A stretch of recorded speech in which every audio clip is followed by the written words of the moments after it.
Baik, materi berikutnya adalah materi Genspek pada mata kuliah perancangan basis data. Nah, yang disebut dengan Genspek itu singkatan dari atau kepanjangannya adalah Generalization Specialization, tapi kita singkatnya Genspek gitu ya. Nah, Genspek itu mendefinisikan hierarki ya, dan tidak ada kardinalitas pada Genspek. Kemudian bersifat mewariskan atribut dari gennya, dari yang generalnya, ke speknya, ke yang bagian bawahnya ya. Nah, genspek juga bisa disebut entity set father ke entity set children ya, bisa juga seperti itu. Nah, kemudian entity set pada spek itu harus memiliki atribut yang membedakan. Ya, di sini dijelaskan pada yang spek ya, itu harus memiliki atribut yang membedakan. Contohnya di sini adalah dosen ya. Dosen is a, jadi ini membacanya is a ya, segitiga terbalik ya. Dosen is a, dosen tetap, dosen LB. Jadi artinya dosen adalah dibagi menjadi dosen tetap dan dosen LB.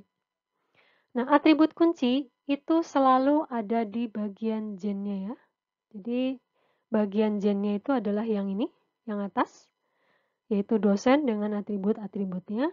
Sedangkan bagian speknya itu adalah yang bagian bawahnya, yaitu dosen tetap, dosen LB, dan atribut-atributnya.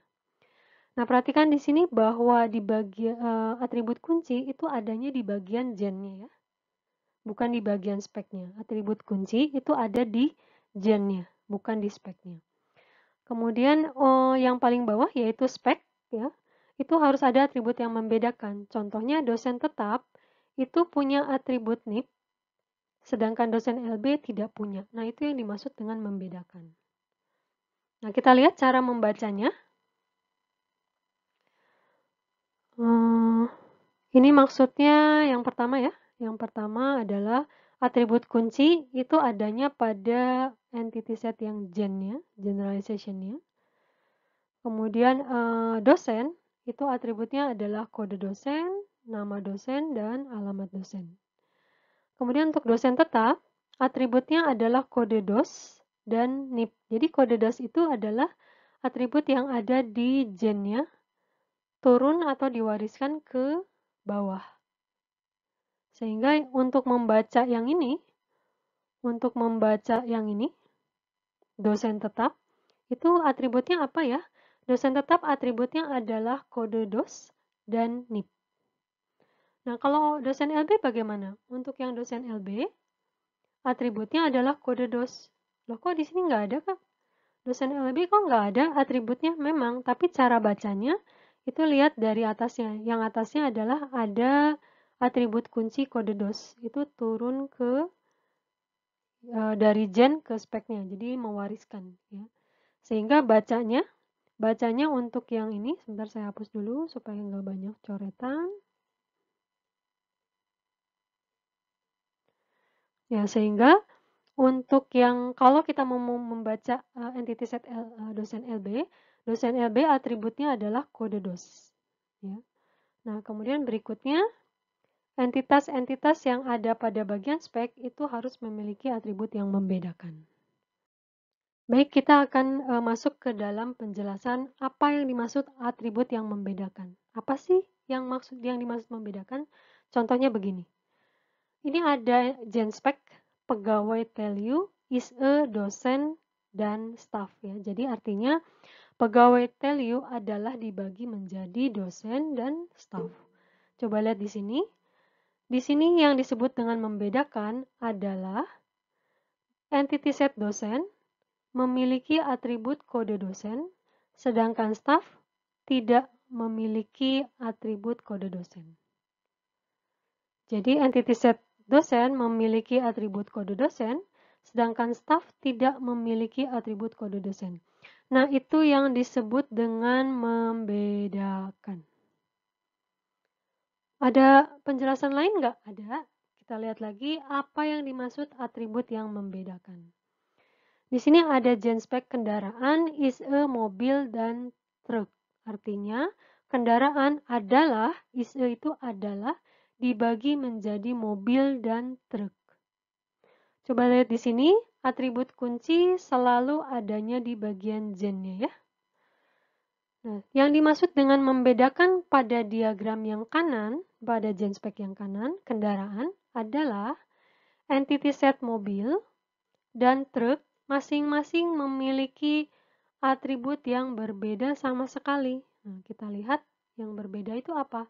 Nah, di sini mobil memiliki atribut max cepat dan jumlah penumpang, sedangkan truk memiliki atribut nomor poros dan muatan. Nah, ini kan atributnya beda banget ya, antara mobil dengan truk itu beda banget. Nah, itu yang dimaksud dengan membedakan. Jadi ada dua penjelasan apa yang dimaksud membedakan pada bagian spek, yaitu pertama, satu entity set pada spek memiliki atribut kode dosen, sedangkan entity set lainnya pada spek tidak memiliki atribut tersebut. Nah, definisi lainnya dari membedakan adalah benar-benar beda. Lihat di sini, baik mobil ataupun truk itu atributnya benar-benar beda. Yang mobil adalah max cepat dan jumlah penumpang, dan truk itu adalah nomor poros dan muatan. Ya. Nah, kemudian saya sering mendapatkan pertanyaan begini, bisa nggak mahasiswa dibuat gen spek? Gen speknya apa? Mahasiswa is a mahasiswa laki-laki dan mahasiswa perempuan. Boleh nggak Bu dibuat gen spek untuk mahasiswa? Oke, saya tanya, adakah atribut yang membedakan pada spek, yaitu mahasiswa laki-laki dan mahasiswa perempuan? Ada gitu mahasiswa. Apa yang membedakan? Jenis kelamin. Yang dimaksud dengan membedakan jenis kelamin mungkin maksudnya isi dari atributnya ya. Kalau yang mahasiswa laki-laki kan jenis kelaminnya laki-laki, sedangkan yang entity set mahasiswa perempuan, isi dari atributnya berarti perempuan kan gitu ya. Jenis kelamin itu kalau nggak L, P kan begitu ya. Nah, kalau kayak gitu nggak bisa dibikin gen spek karena baik mahasiswa laki-laki dan mahasiswa perempuan di bagian speknya itu ya, mahasiswa laki-laki dan mahasiswa perempuan di bagian speknya itu sama-sama memiliki atribut jenis kelamin, cuman isinya aja yang beda. Itu nggak bisa dibuat dalam bentuk gen spek. Ya, perhatikan bahwa atribut yang membedakan pada bagian spek itu menentukan apakah sebuah kasus ya atau sebuah entity set bisa dipecah menjadi beberapa entity set lainnya seperti diagram gen spek. Ya. Jadi perhatikan atribut yang membedakan. Nah, bagaimana skema relasi untuk gen spek? Ada dua macam ya atau dua jenis. Pertama, skema relasi di mana bagian gennya, bagian yang atasnya atau bagian fathernya yang memiliki relasi dengan entity set lain. Contohnya yang ini. Jadi di sini dosen is a, dosen tetap, dosen LB. Di sini adalah dosen, yaitu bagian gennya yang memiliki relasi dengan entity set lain. Ini relasinya dengan entity set lain. Nah, kalau seperti ini, maka skema relasinya adalah sebagai berikut. Ya. Jadi di sini ada tabel dosen, ini adalah bagian gennya, kemudian yang bawahnya ini adalah tabel dosen tetap, diambil dari speknya, kemudian ada tabel dosen LB, ini diambil dari speknya juga. Nah, coba kita lihat untuk yang isi-isi kolomnya. Kode dosen seperti biasa ya, ada kode dos, nama dos, alamat dos. Kode dos menjadi PK. Coba lihat untuk yang dosen tetap. Dosen tetap punya atribut NIP, di mana diasumsikan NIP itu unik, sehingga kita bisa jadikan sebagai PK. Jadi NIP kita akan jadikan PK karena diasumsikan dia unik ya. Kita akan jadikan PK karena diasumsikan dia unik. Kemudian ada kode dos. Kode dos ini dari mana? Atribut kode dos itu turun ya dari gen ke speknya yang ini ya. Karena sifatnya kan mewarisi. Karena sifatnya mewarisi, maka atribut kunci yang ada di gennya itu turun ke spek, di tabel speknya. Nah, demikian juga untuk yang dosen LB. Dosen LB itu dia memiliki kode DOS, ya, yaitu atribut turunan yang diwariskan dari gennya ke spek. Nah, untuk yang kode DOS kita akan jadikan sebagai FK. Lah, kalau gitu dosen LB belum punya PK. Kalau belum punya PK, kita mendadak menciptakan field baru. Namanya misalkan ID LB, ini ngarang aja, boleh ID dosen LB, boleh kode dosen LB ya. Nah, kemudian kita jadikan dia sebagai PK. Ya, jadi seperti ini. Kita menciptakan primary key baru pada tabel dosen LB karena dia belum punya PK. Ya, satu tabel itu wajib punya PK ya. Setiap tabel wajib punya PK. Kalau sudah ya masing-masing FK ditarik garis ke PK ya. Ini saya hapus dulu biar nggak kebanyakan garis. Jadi dilihat di sini bahwa ini FK ya. Yang FK tarik garis ke PK-nya. Juga sama untuk yang ini, kode dosen yang ini. FK juga ditarik garis ke PK-nya. Nah, jangan lupa ada tabel mata kuliah. Tabel mata kuliah itu ada kode MK, nama MK, SKS, dan ada kode DOS. Kode DOS dari mana ini? Yang ini, sebentar, saya kasih lingkaran dulu. Ini kode DOS dari mana? Itu adalah tambahan dari dosen. Karena kan kardinalitasnya 1 ke N ya. Kardinalitasnya kan 1 ke N. Yang mana kalau bikin tabel itu atribut kunci 1 ditambahkan ke tabel N ya. Sehingga di sini ada kode DOS di tabel mata kuliah dan dia menjadi FK. Nah, kemudian untuk yang kedua. Skema relasi yang jenis kedua, di mana di bagian speknya ini yang memiliki relasi dengan entity set lain. Misalkan seperti ini. Dosen LB is a dosen tetap dan dosen LB.